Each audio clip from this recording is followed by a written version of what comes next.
Hey guys, I'm Tim. I'll be back. Welcome to our next episode of Talking Yourself Off a Ledge. We have an exciting episode for you guys today. It's going to be part 2 of Tom and Diana's story. In part 1, you heard them talk about mainly addiction. Now, for their part 2 story, they're going to talk about fear, stress, loss, natural disasters, and cancer, all of which they've dealt with a lot over the past decade. Yep. And through all of those situations, they managed to find hope in all of it. So hope you guys enjoy. Welcome back. Thank you so much for doing part 2 of your story. And yeah, take it away. Yeah, so we're going to focus on a few different things today. It's going to be great. And we're just going to jump right into it. And the last episode, I know you talked about how you would never move away down south, especially while I was in prison, but you did. So why don't you guys take it away, starting with that? It happened a lot sooner than I anticipated because work wasn't doing very well. And they actually came out with a voluntary layoff package for senior employees. And I said, no real kids at home anymore. I figured maybe it's about time. So he calls me and says, I got a package. I'm expecting a package. And my answer was UPS or FedEx. I mean, it was like we didn't see it coming. It came so fast. So with me, at that time, in our previous episode, I talked a little bit about, we were talking about addiction and things. And at this point, when you got that offer, I was starting to learn about letting go and starting to realize that was going to be key in allowing all of us to get healthier. Me probably first, and my kids. So I didn't think we were really gonna do it, really move, but it just the time we really felt like it was God. And I have this dream. I write a lot in my journals. And believe it or not, this was in 2010. This was about 2 years before we moved. And it was a reoccurring dream. I would get it often. And it just shocked me because I just found it. It was a vivid dream that Tim and I and several others were being held captive by a bad man. I couldn't see him. I didn't know who it was, but he was very familiar. I'm reading from my journal here. We were told over and over again, lie down, don't move, don't talk, shut up, stay still. So I did. I was so scared. But I knew I needed help. Then I noticed there was a cell phone right by my hand. It had always been there. But I was so scared. I knew I needed help, but I faced my fear and I called for help.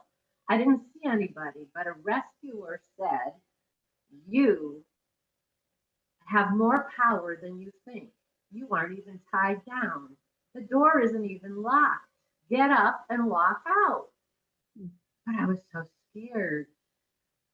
And my rescuer said, the only thing holding you down is fear.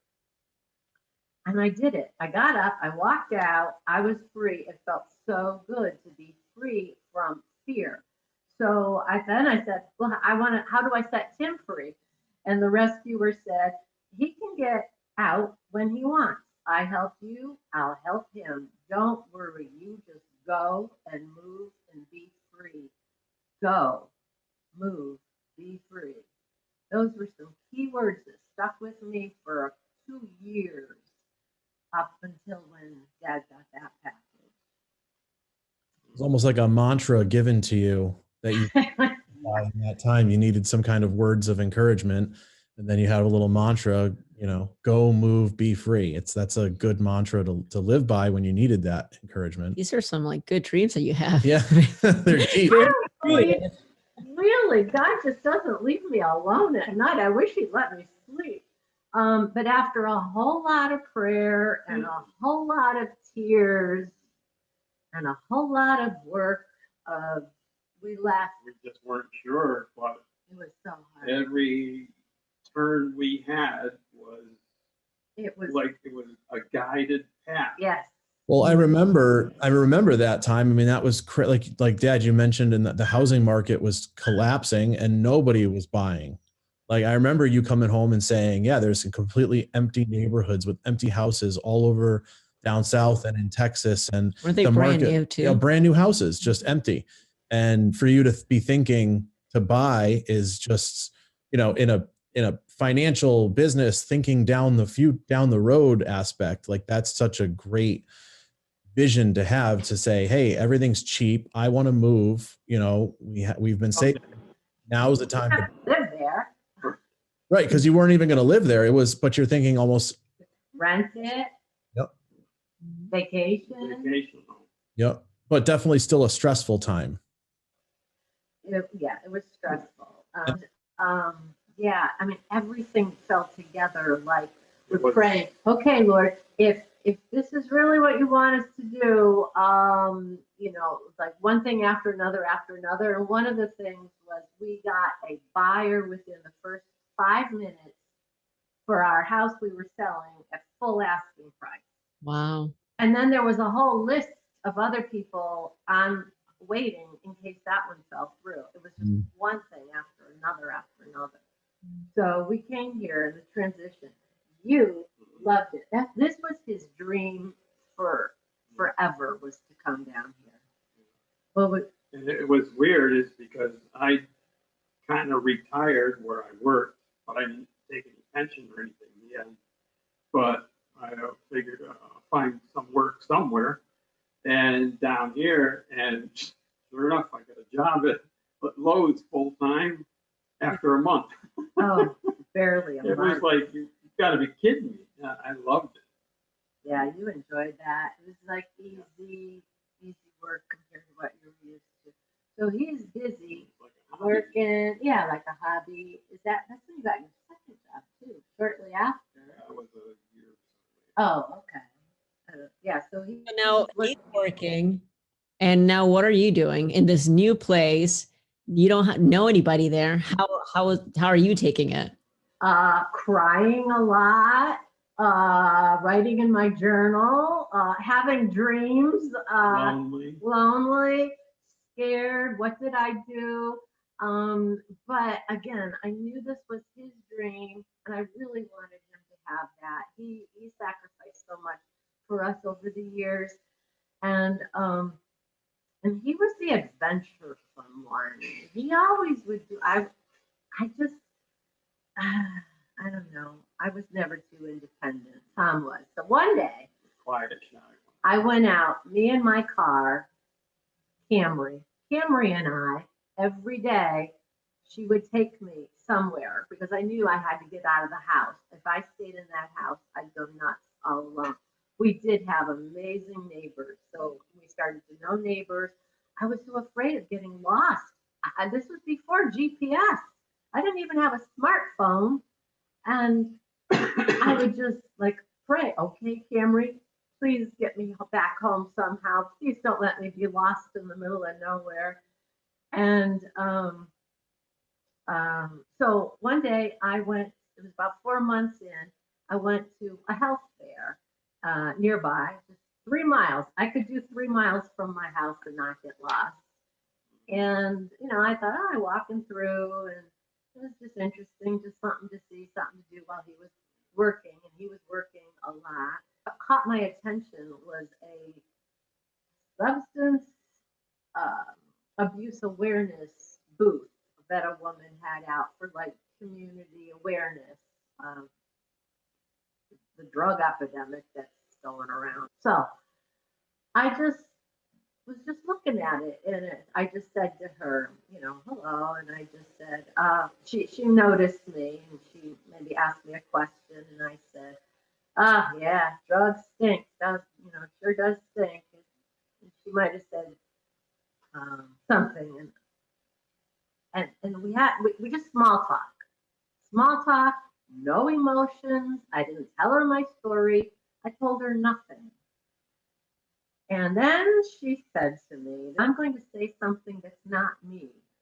God wants you to know no pain is ever wasted. It will eventually become clear why you left everyone and everything you've ever known.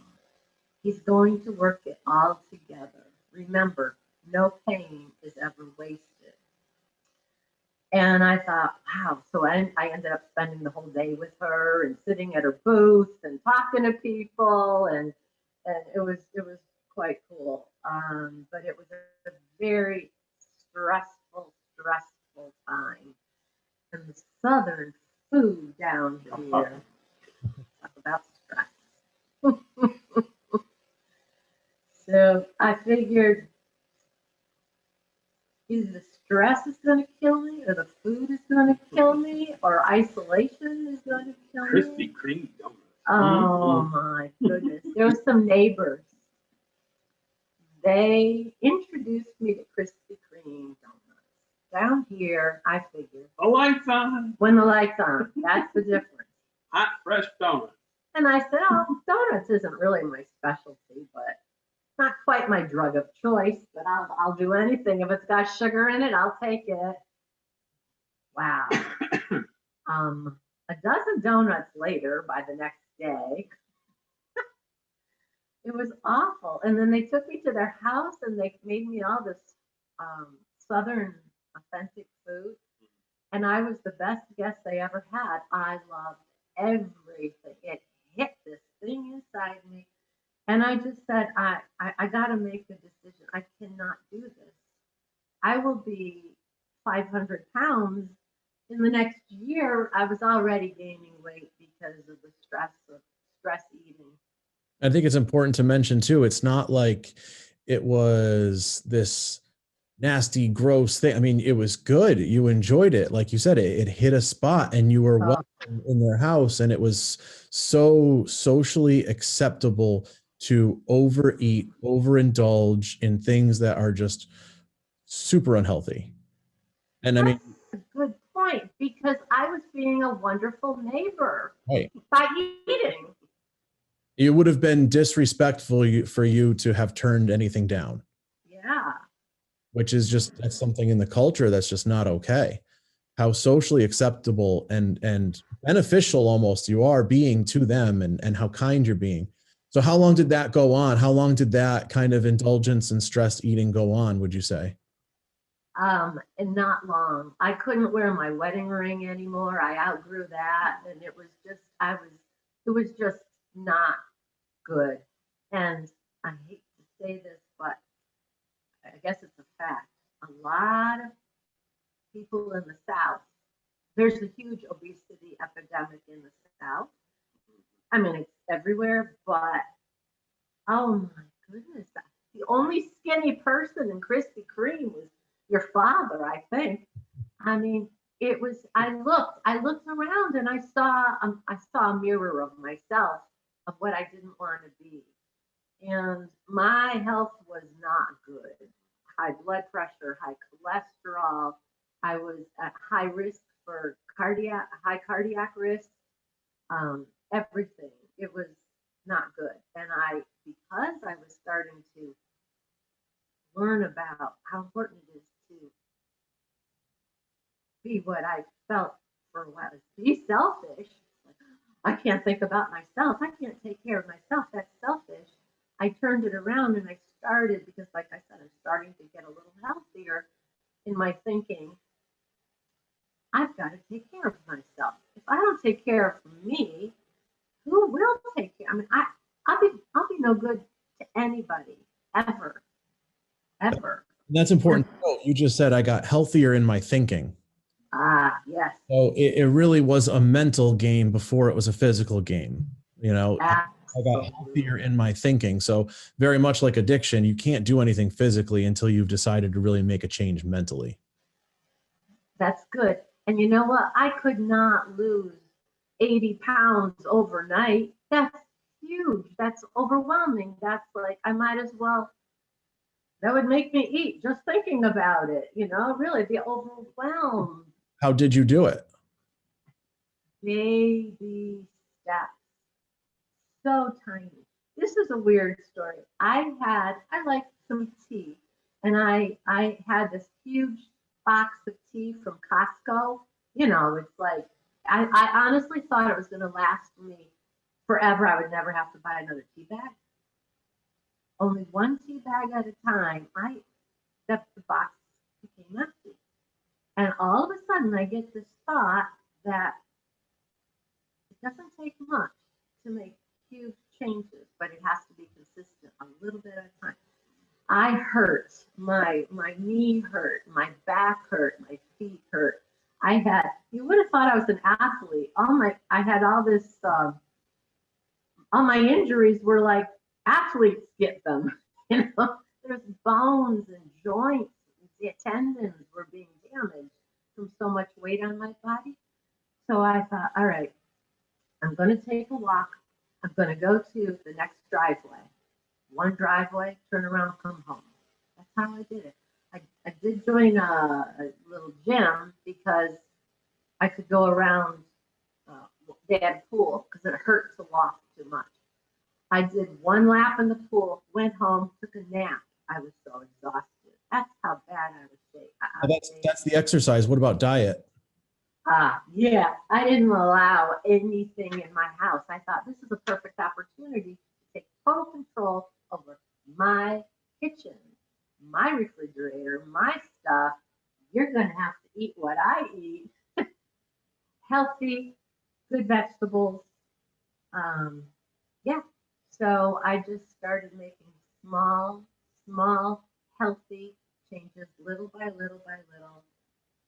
And I have pretty much maintained an 80-pound weight loss for about 6 years now. Wow. It's how similar that is to addiction. And like for me, in my story I really had to totally accept the fact that I can't use any substances. Like I don't drink, I don't smoke, nothing. Same kind of thing. It's like, this is the time for me to take total control and say nothing's in the house. You know, it's almost that you kind of say, all right, you leave the door open for a couple things, and then it's just a matter of time until it all goes south. And then it is just one day at a time too. Yep. It's the consistency that you mentioned, because of course, sometimes, I mean, as far as like addicts, we like the instant gratification. So I'm sure you wanted to just, drop the 80 pounds and then everything is great, but it's sticking to it, even though it may be a slow process. And I mean, that's, maintaining the weight loss is more impressive than the weight loss itself. And that is sticking with the diet and exercise. I mean, what do you continue to do now? Been walking, and I pretty much was walking probably a good 3 miles a day, but again, consistently, until I started to get tendonitis of my knees. And I think it was on the hard surface, constantly pounding that hard thing. So it's like, there's another mind thing.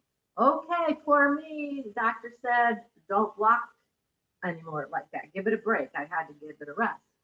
I can't do anything. So I thought, well, I can do something. I can lay on the ground and I can do sit-ups. I can get my just a can of something and work on my arms. I can just do something. Biking too, weren't you? Oh, yes, I did. I went and I got a job because I was yes, thank you. I was so bored.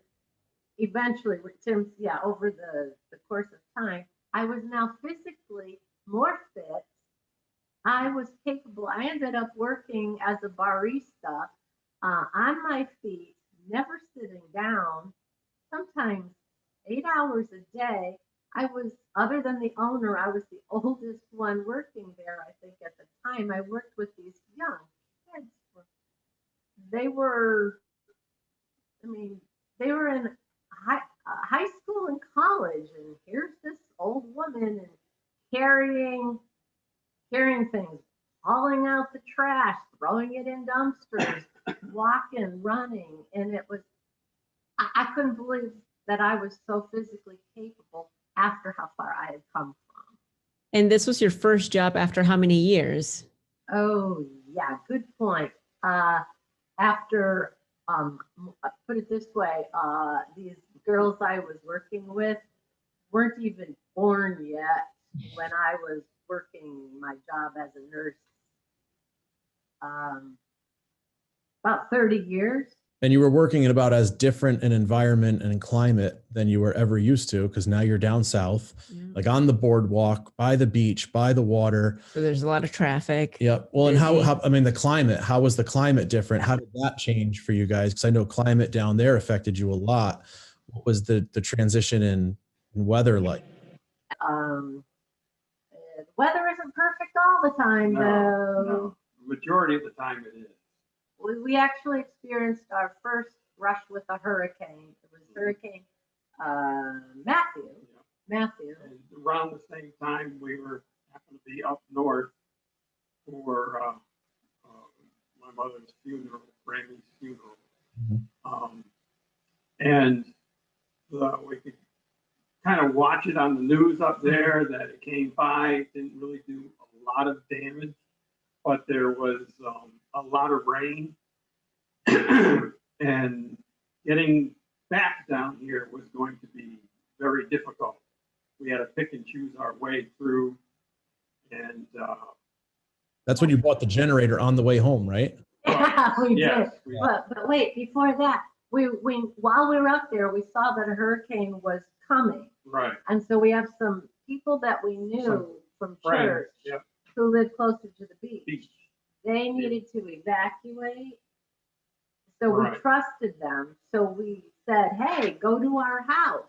2 weeks later, they reciprocated because that's when we started to talk about the flooding happened rain. after the hurricane was coming down from like North Carolina Right. down into South Carolina. So one morning I had to go to work. It was like 6:30 in the morning. I go out and realize, there's water all the way across the road here to get out of my neighborhood. I don't know if I can get out, and if I can, I don't know if I can get back in. I ended up calling the police, and they came through and had to call the National Guard. And so, anyways, we ended up at their house for 8 days. And this is very significant. This relationship that was now forming with this couple. But a couple of weeks after that little almost flood, the water never came into our house. Never came. It was like it couldn't have come any closer without it coming into the house. Dad started getting a sore throat. No big deal.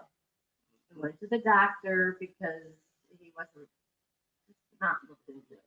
Wasn't going away. He said, there's tonsils the size of Texas there. Gave him some medicine. Went home, and after a while, he wasn't getting any better. It just kept getting worse. So he was getting really bad. I was getting worried, and I was trying to sleep. Here comes another sleep thing. I couldn't sleep. I was so worried. And so I'm listening. I put on the Bible, audio. I'm just listening to Psalms.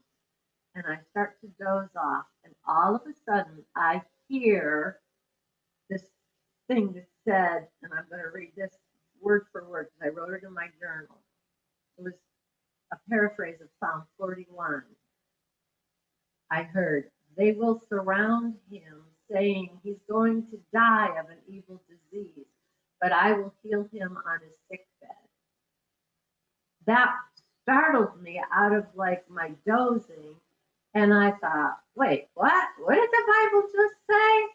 And when I read it, it didn't seem to make sense. But somehow deep inside me, I knew what it meant was exactly what it said. And it was going to be really bad. Within, I don't know, before we knew it, he collapsed in the other room. I had to call for an ambulance. They transported him to the local hospital, and right there they said, we can't touch him here because he has the worst kind of leukemia there is. Like, Yep. Sore throat to leukemia. yeah, like what? In like days?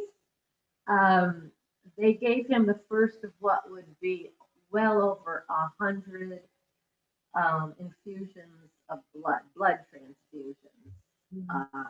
Over time, I stopped counting after 100 over time, and then had to transport him to the nearest facility that could help him, which would be at least 2 hours away, either by helicopter or ambulance, whichever's faster, because time was of the essence.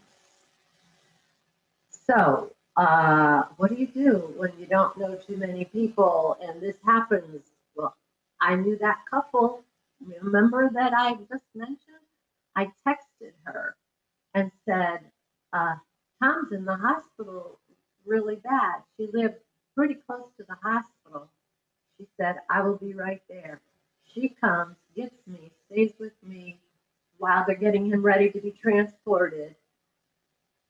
She drives me those 2 hours following the ambulance. But what about our dog? Who's going to take care of our dog? Her husband, who had our house key, drives to our house, knows where his food is, knows everything he needs. The dog knows him, and it's a good thing because they basically ended up taking care of him for most of the next 3 months. Wow. This is not a fun time to think. Yeah, it's so important, building relationships with people like that. I mean, it's being able to build relationships with people is so important. You never know what's going to happen in the future. And Yeah. And now when you guys got to the hospital, like how far along was his leukemia? Well, they said, they sat me down and they said, these are his words. He arrived here just in the nick of time. Any longer, he wouldn't have even made it to the hospital. wow. Then I'm hearing things like, he needs a bone marrow stem cell transplant as his only possible hope for survival. This is like, bang. I still couldn't comprehend what was going on. These are all the things they said to me. If they can find a donor, if he can survive the chemo, like what chemo? You mean you need what? If he survives the transplant himself, what's a transplant? If he can survive all the possible complications afterwards, then he has a chance for survival. So I said, and what are his chances without all that awful stuff? They were 0. Because the chemo got rid of it all and it was massive. And they said it'll come back. Guaranteed.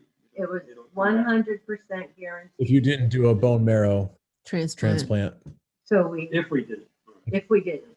Right. If you didn't, if you just did chemo, it would just come right back. So the bone marrow transplant was required. Because it was as bad could get without death. He was obviously minutes away from death when we arrived. Wow. Yeah. You guys got lucky.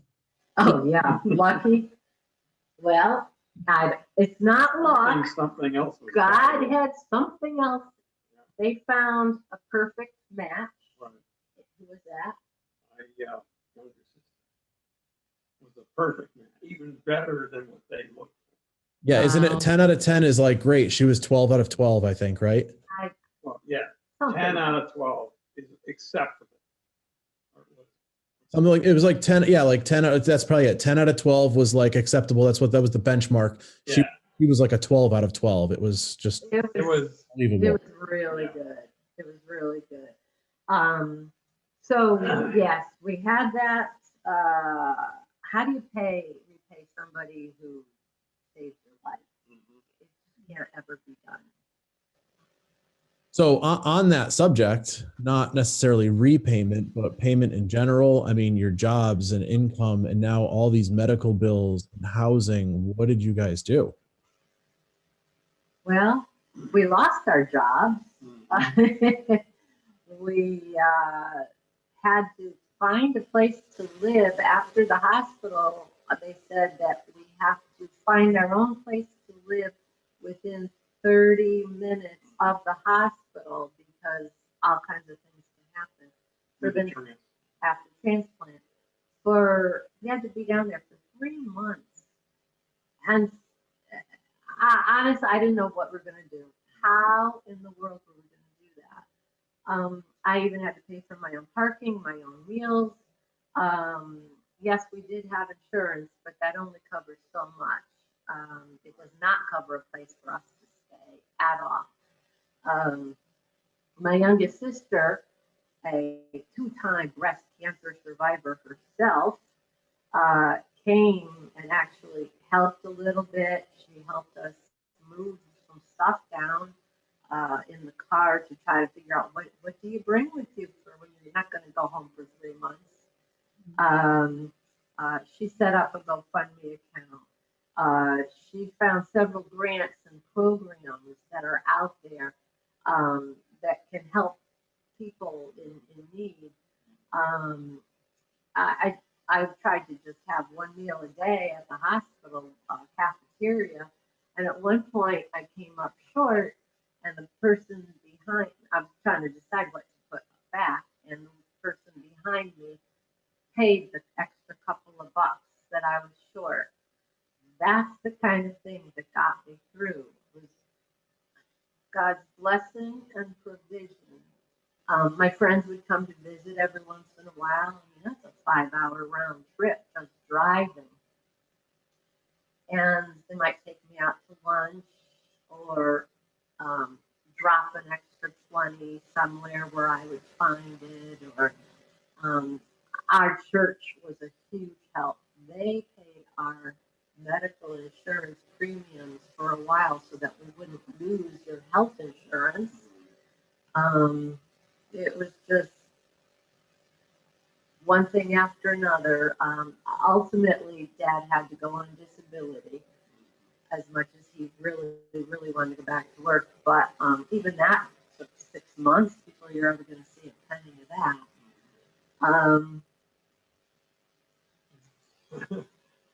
On long-term leave of absence from Lowe's, they really wanted to go back, and I wanted to go back, but I never really was able to gain enough energy and strength to go back.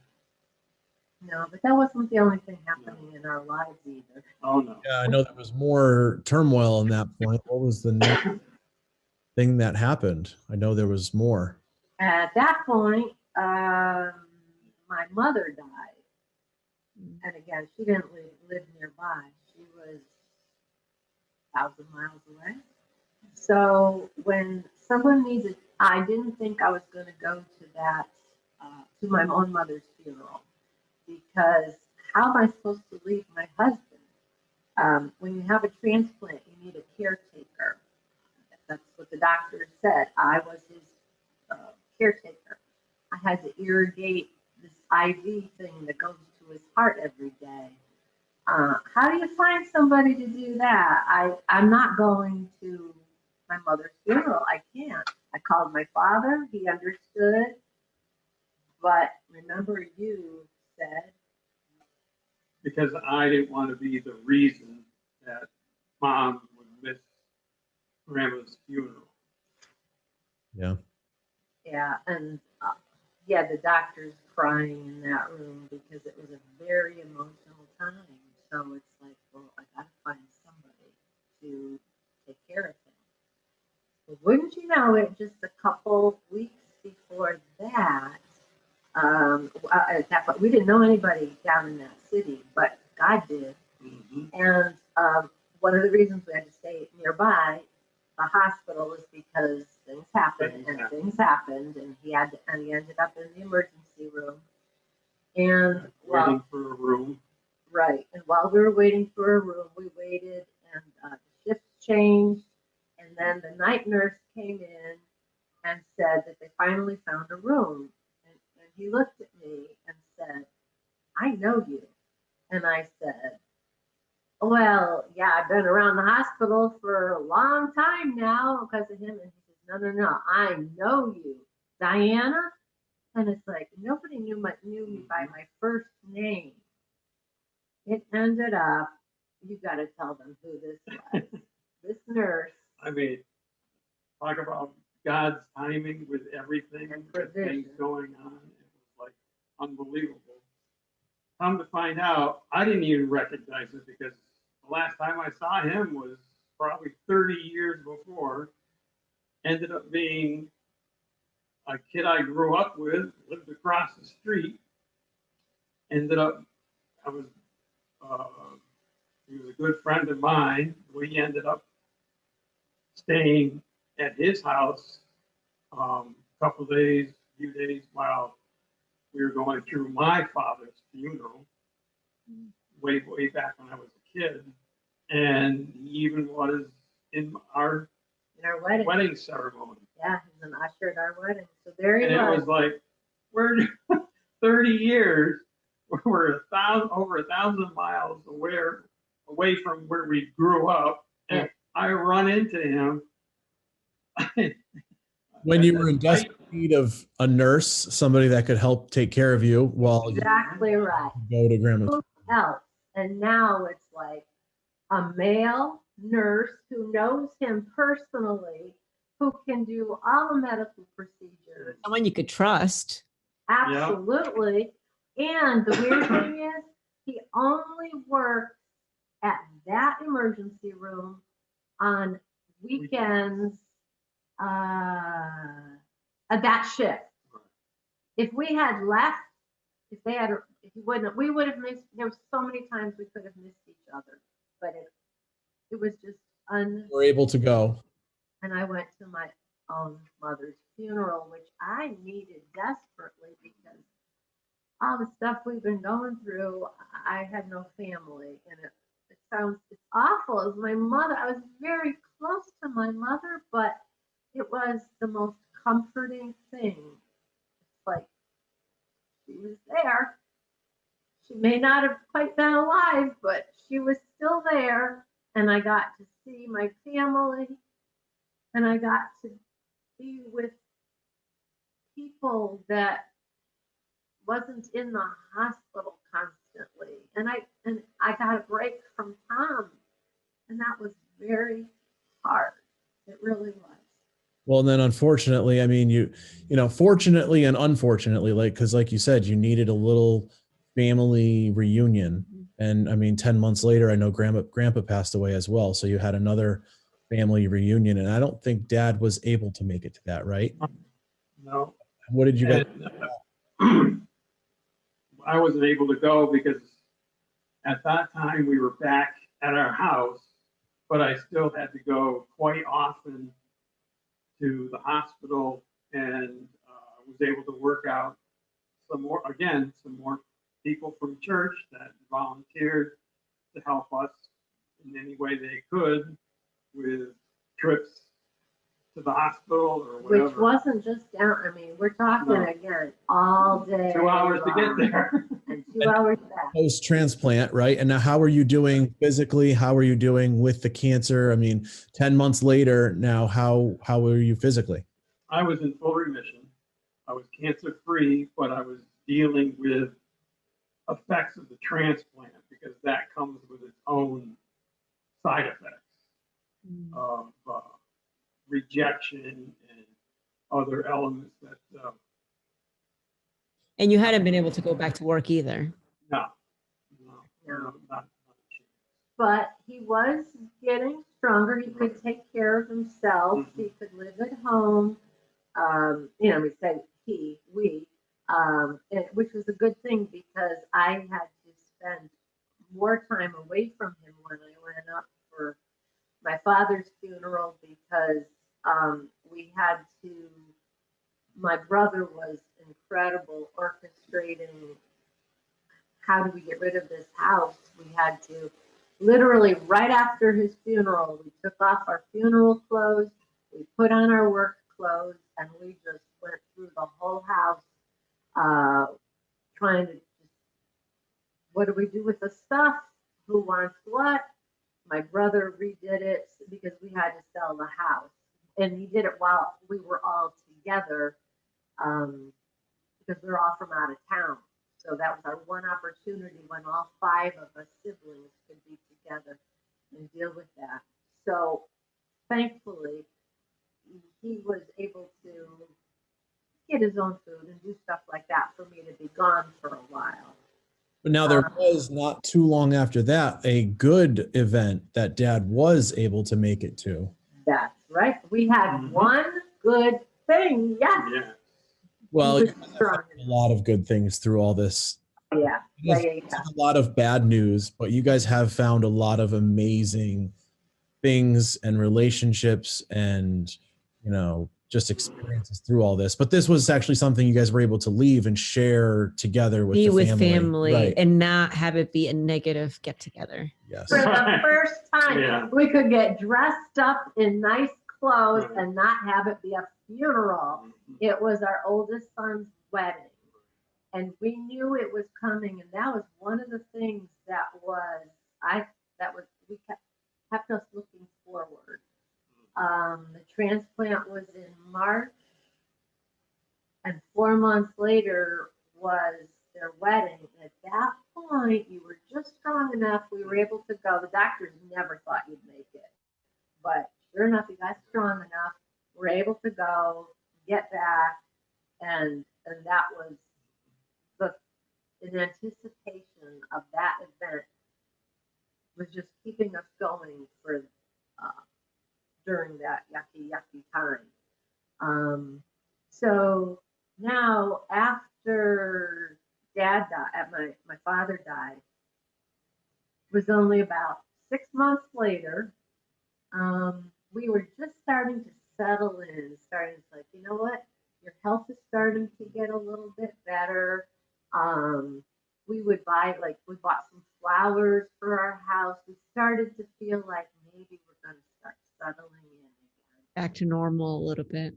A little bit back to normal. We got the dog back, of course. Got the dog back.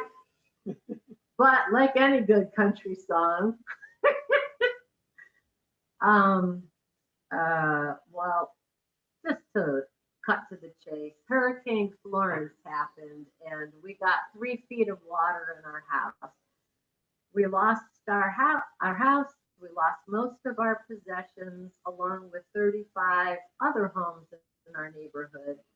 The whole neighborhood got flooded. There's a knock on the door. It's a guy from the city saying, you're going to have to evacuate because he showed me a map. This is the map of the level of Hurricane Matthew, which came real close.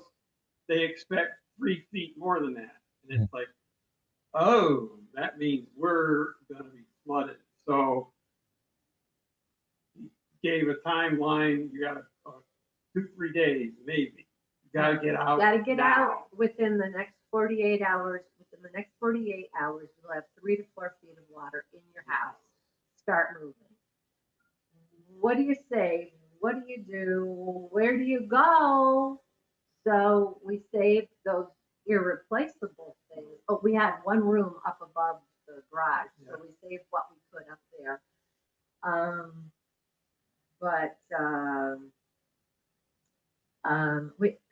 We had to find a place to stay. It was weeks before you could even drive on the street to even go see the house.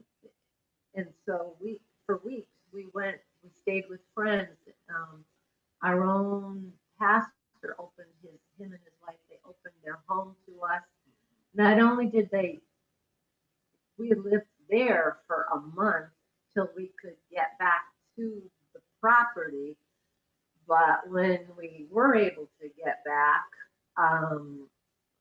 they physically came in and helped to muck out the house, helped save what we could of our belongings.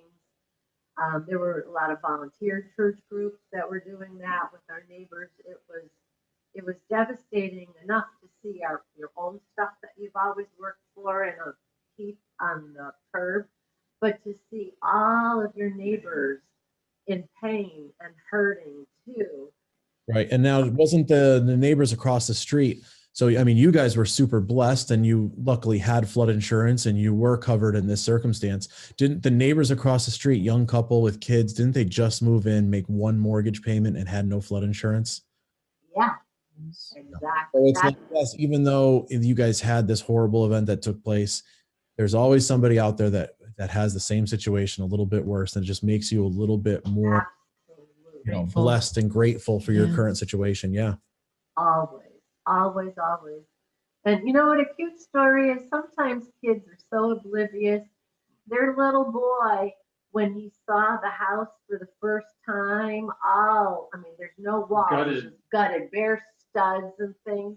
He was so excited. He's like, wow, we get to live like this all the time now? Nothing like a child's optimism. Yeah, yeah, yeah. And then, so all three of my wonderful kids came down to help us in whatever way they could. Tim and Yvette, you guys were the first ones able to come. You saw us at our very worst, right after the flood, when it was so raw. Our emotions were raw. We were just yelling at each other, just tempers were flaring. I want to say, Time. huh? It was a very stressful time. Like I remember even having to wear the hazmat suits Yes. in the house because it was raw sewage basically that came in the house. And I'm sure, I know, Dad, you were very frustrated because normally you would be so hands-on. Mhm. Because of, getting sick and your Feeling weakened very immune limited. system, you can't be hands-on, and but you wanted to be, and Mom, you're trying to protect him, and so it was tough. Yeah, at that time, I really shouldn't be in the house. Right. But he was. Tried to limit it a lot. Yeah. I mean, But you're right, with the hazmat and the whole respirators and everything, because mold just was amazing. something they wanted me to stay away from. Yeah. So you guys came and, like I said, saw us at our crazy worst. If I talk about how Tim and Yvette helped us, I will not make it through. I'll just cry because you guys were incredible. Just buying us things like towels and pans and food, and it was like I was so grateful, and it wasn't the stuff as much as it was the fact that You were able to. from where, how far you've come from where you Yeah. were. I was so grateful for that. Because you got healthy. That's like what you said. You get healthy, you can help other people. Yep. You're no good to anybody. I think that's one of the most underrated things about getting better and getting healthy. It can be anything, whether it's weight loss or addiction or overcoming cancer. I think one of the most underrated things is when you do overcome it, how you can help other people.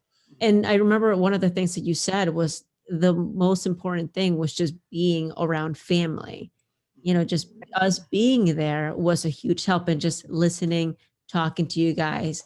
I feel like that was kind of more comforting than the stuff, It was absolutely, Yep. absolutely. It was. Friends were great, but at that moment, I just needed my family. And then when your brother, our youngest, when he was able to come, when he was able to get some time off, he came for a whole week, and his part was to help us. He painted a room. We found a place. And he helped us Yes, we get did. ready We for it. found the place that we're in now. Yeah.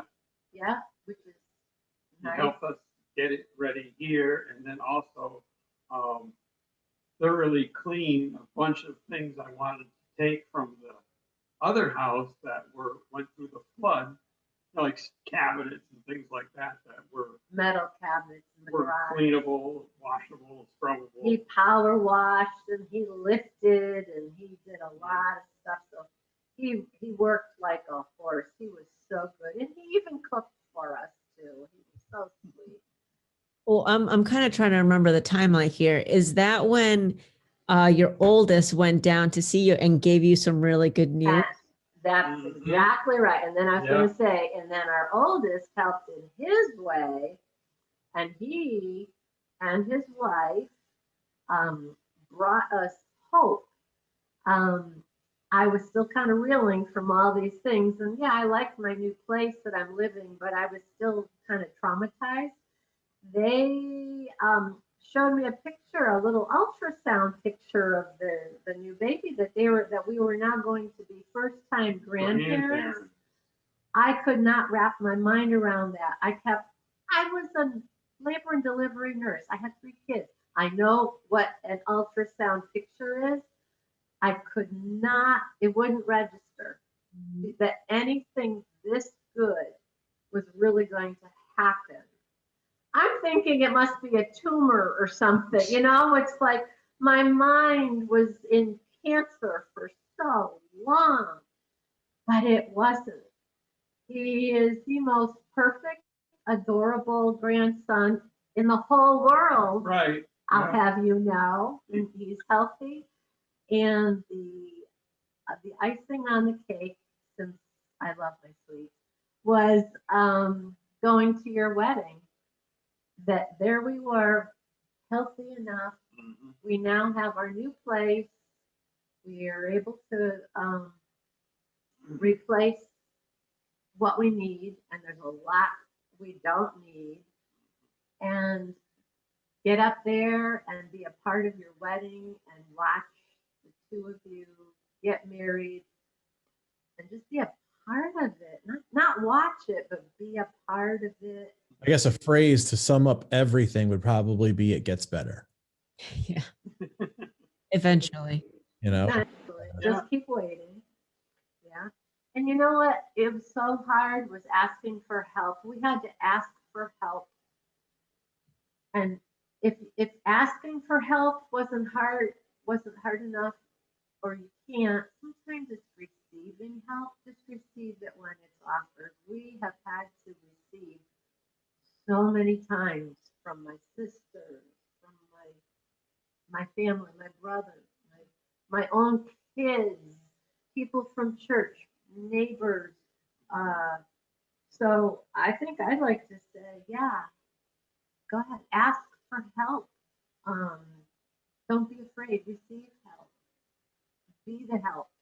There's a time for each one of that to be somebody's help. Sometimes it's tough love. Sometimes we all need help sometimes. And it also goes along with that, getting better, you can then help people. It's like if you can't receive help, you can't help others in the future. You receive help, you ask for help, and when you're able, you help others. And it's just that paying it forward type mentality that will keep, the hope going like that. Yeah. I just a tiny little side note. At one point, with my experience with your addiction, I met somebody at the coffee house that I was working at, a former Marine, a military guy who was crying because he found out his son was doing drugs, and there I am trying to help this big, strong person. And it's like, you never know when you're going to meet somebody and what you have and what you've been through and how it can help somebody. And help comes in so many forms. It can be a friend, a family member, a neighbor, a doctor. It can be a church, a counselor, sometimes formal programs. For us, it's very much God. Well, I think this is a great point to wrap it up. I think you guys did great. You guys definitely inspire both of us, and we're glad that we can be part of some of this success story and the good out of all this. And just this is just the beginning too. Well, thank you guys for this opportunity. Thank you All right, guys. thank you. All right. Bye. Bye. Bye-bye.